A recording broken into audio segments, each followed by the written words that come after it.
time now for Jeff's car culture. Cars with the ugliest mugs of all time. Yeah, front ends that went too far, ugly mugs stuck in our memories. So, what's the first thing you see when a car rolls into a car meet? No, not the ugly, tacky wrap. It's the grill. The grill alone can't entirely ruin a car. Sometimes it can. But it can certainly shape how people remember it, often for all the wrong reasons. Many had solid features, thoughtful engineering, and even loyal followings somewhere.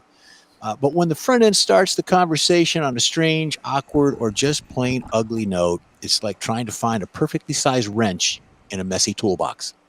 First one we got is a Chrysler 300 from 2005 to 2010. Chrysler 300 made an entrance that shook the sedan segment harder than an ugly earthquake. When its wide stance squared off proportions, and strong shoulder lines, it looked like a concept car that actually accidentally went into production, or a muscle car dressed for a formal occasion.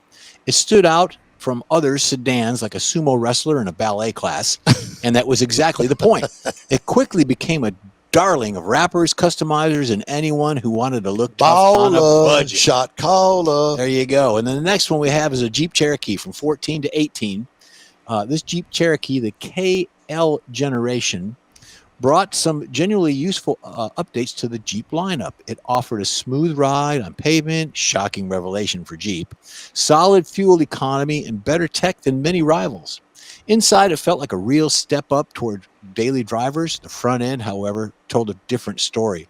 While Jeep's traditional 7-slot design grille was technically perplexing, the ultra-narrow upper lights, which were actually the daytime running lights, and the main headlights were tucked awkwardly down in the bumper, left for many buyers scratching their heads.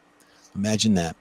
The next one is an AMC Matador Coupe from 74, and Kathy and I knew she had a real good friend that owned one of these, and it was a cool little car for 74. For who? At the time it was. AMC had a habit of doing things its own way, often with mixed results. The 74 Matador Coupe was no exception. The grille pushed the limits, shaped like a giant pair of aviator sunglasses on a very surprised face. It gave the car an expression that bordered on comic, like a confused alien. While it certainly helped the Matador stand out in a crowd, bland mid-70s cars, it didn't win any beauty contests. The car version of a bad toupee. The next one is a Lincoln MKT. Lincoln wanted the MKT to feel luxurious and forward-thinking.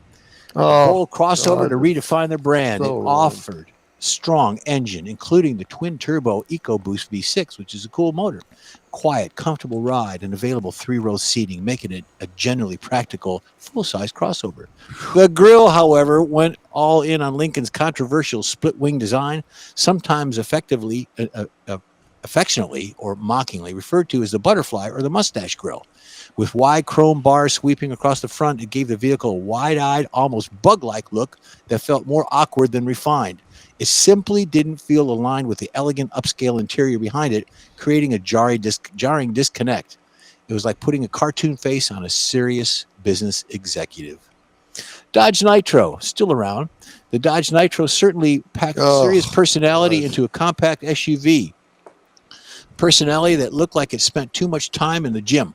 Its squared-off shape, aggressively flared fenders, and a bold styling made it look like a miniature bruiser or a bulldog on wheels. The grille leaned heavily on that theme, which thick vertical bars, often in chrome, and a massive Dodge Ram badge that took up the prime real estate. It bordered on theatrical. Theoretically. Theoretically, it's theatrical. Screaming tough guy louder than a muscle car convention.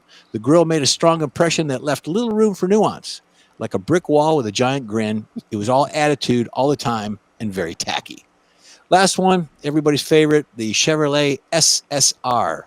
One of Chevy's most playful, bizarre, and utterly committed designs for the 2000s, it combined a convertible, fun, power retractable hardtop with a retro pickup body, creating something no one else offered at the time.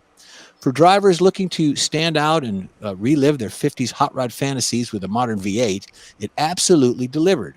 It was like a cartoon come to life. The grille kept the retro theme going, but the wide, almost goofy smile and oversized curves gave it a slightly cartoon-like quality, like something out of the Cars movie, even resembled Lightning McQueen a little bit.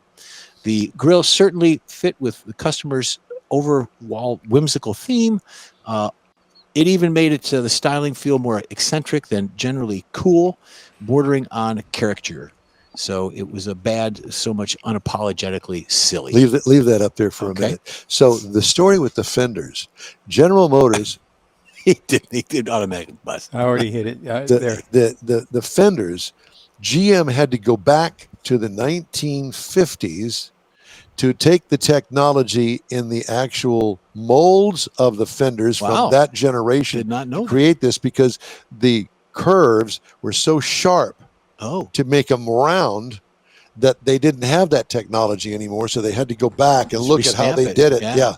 And Wow. it was truly amazing. The other interesting thing about that, and I remember when it came out because I was in the press crew at the time and driving it, it had no upper structure. So the whole thing flexed Yeah. all the time, kind of like the PT, not the PT is it Cruiser? PT Cruiser, Yeah. the hot rod looking thing. Yeah, I had one of those as a company car. And there was no structure in the upper part of it. Mhm. Plus, that one had a V8 in it, Yeah. had no horsepower, just like the V6 in the PT Cruiser. But they were fun to look at. I'm sure they were fun to drive. I've never driven one, never been in one, but they were Yeah, quite but you kept unique it- with that ugly mud grill. Got lots of looks. Yep. I think Harold Gunn has one of those Really? things. Okay, Mr. Mars. Yeah, it was, a different day, shall we say. Thank you, Michael. Are you there?